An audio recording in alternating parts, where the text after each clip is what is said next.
अस्सलाम वालेकुम जी, कैसे आप सब लोग? उम्मीद है सब खैरियत से होंगे। तो अच्छा, अगर आपको ये लगता है कि आपके घर में स्पेस कम है या आपको चीज़ों को स्टोर करने के लिए कोई जगह नहीं मिल रही है और आपको ऐसा फ़ील हो रहा है कि चीज़ें बाहर बिखरी हुई हैं, कोई चीज़ ठिकाने पे नहीं है, और पता होता भी क्या है, जब चीज़ें ठिकाने पे नहीं ना होती तो दिमाग भी ठिकाने पे नहीं रहता होता है ना ऐसा। तो यही सब कुछ मेरे साथ भी चल रहा था कि मुझे कुछ टाइम से ना ऐसा फ़ील हो रहा था कि मेरी चीज़ें तो बाहर हैं मगर मेरी कबर्ड सारी भरी हुई है, या मेरी किचन की कैबिनेट सारी भरी हुई है, मेरे पास स्टोरेज नहीं है, मैं कहाँ रखूँ, यही एक शोर होता है। तो फिर एक दिन मैंने डिसाइड किया कि मुझे थोड़ा सा ना ज़रा इसको क्रिटिकली देखना है कि वाकई मेरे पास स्टोरेज नहीं है या फिर है और मुझे ऐसा लग रहा है कि स्टोरेज नहीं है।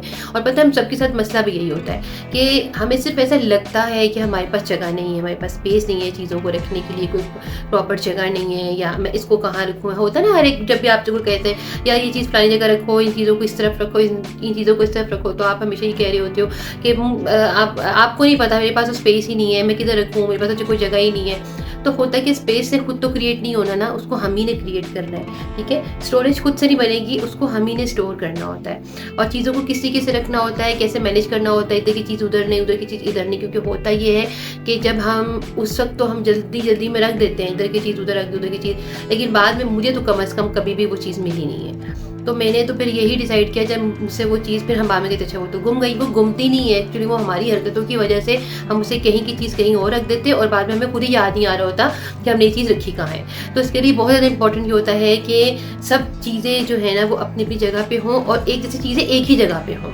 ठीक है, तो मेरे साथ बहुत बड़ा एक मसला चल रहा था कुछ मंथ से कि ड्रॉर्स मेरे भरे में चीज़ें भरी हुई हैं, अजीब तरीके से भरी। मैं भी आपको वीडियो में शेयर करूँगी कि क्या सिचुएशन थी ना। और हर जो भी बच्चों ने भी ना घर में जितना भी आपको पता होता है ना, गंद कर देते, कभी किसी ने पेंसिल वहाँ से उठा के रख दी, किसी ने कोई टॉय वहाँ, तो जो भी चीज़ मुझे मिलती थी मैं ड्रॉर में रखती जाती थी या कैबिनेट्स में रखती जाती थी। उससे क्या होता था कि वो क्योंकि बड़े हैं, उसके जो बॉक्स है तो बड़े हैं, तो होता क्या था वो बॉक्स में गंद जमा हो के ना उसको कभी देखना भी नहीं है, काफ़ी टाइम हो गया था उसकी सफाई भी किए हुए। तो फिर अब मैंने ये डिसाइड किया कि भाई मुझे तो हर हाल में स्टोरेज बनाना है। ये तो इतनी सारी बड़ी अलमारियां हैं मेरे पास, सारा कुछ और सबका सब वेस्ट जा रहा है। तो फिर मैंने ये सब चीज़ें किस तरह की हैं, तो आज की वीडियो इसी के ऊपर है। तो इससे ये होगा कि आपको भी आइडिया होगा कि आपको चीज़ें कैसे मैनेज करनी चाहिए और आपकी कबर्ड्स में या आपकी अलमारी में या आपकी कैबिनेट्स में स्पेस कैसे क्रिएट की जा सकती है।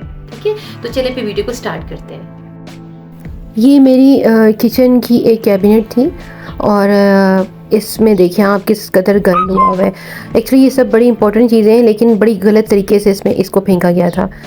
तो अब देखें, ये मैंने इसमें शेल्फ बनवाए थे, वुड के कारपेंटर को घर बुलाया था और मैंने इसी के शेल्फ बनवाए थे। और आप देखिए शेल्फ बनने के बाद चीज़ें किस तरह ऑर्गेनाइज भी हो गई हैं और कितनी ज़्यादा स्पेस रह गई कि अभी भी ऊपर का शेल्फ खाली है। अच्छा, और एक ये हाल देखें, ये एक कैबिनेट थी, कैबिनेट तो नहीं, छोटी सी अलमारी का एक पार्ट था, तो इसका हाल देखें जी।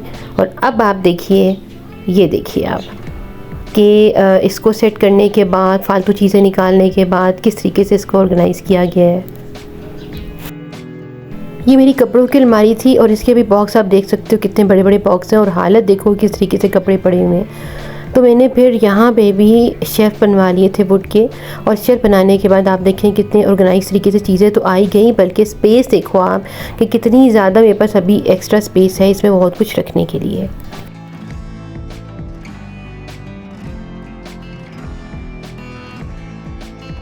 तो इस वक्त जो आज की वीडियो है इसका मकसद सिर्फ इतना था कि आपको ये बताया जा सके कि कैसे आप एक स्पेस क्रिएट कर सकते हो। वैसे तो स्पेस क्रिएट करने के बहुत सारे और भी तरीके हैं, जैसे आप डिफरेंट ऑर्गेनाइजर्स ले सकते हो, आप डिफरेंट बास्केट्स रख सकते हो, लेकिन ये था कि वो एक टेम्प्रेरी तरीका होता है। ठीक है, ये भी जो मैंने शेल्फ बनवाए हैं ना, ये मेरे डिटैचेबल है कि मैं इनको जब चाहूँ मैं इनको डिटैच कर सकती हूँ, मैं वापस उसी तरह से बड़ी स्पेस इसी तरीके से बन सकती है। तो मैंने इनको अटैच नहीं करवाए हैं कि ये फिक्स नहीं हुए हैं। ठीक है, तो ये जो वुड वाले होते हैं ना, ये एक आपका एक ना लॉन्ग टर्म में चलने वाला काम होता है। ठीक है, तो मैंने इस वजह से ना सोचा कि चलो ये करा लेने चाहिए। वैसे आप डिफरेंट मेथड भी यूज़ कर सकते हो, उस पर भी मैं एक अलग से वीडियो बनाऊंगी, ऑर्गेनाइजेशन के ऊपर भी हम डिफरेंट वीडियोस बनाएंगे।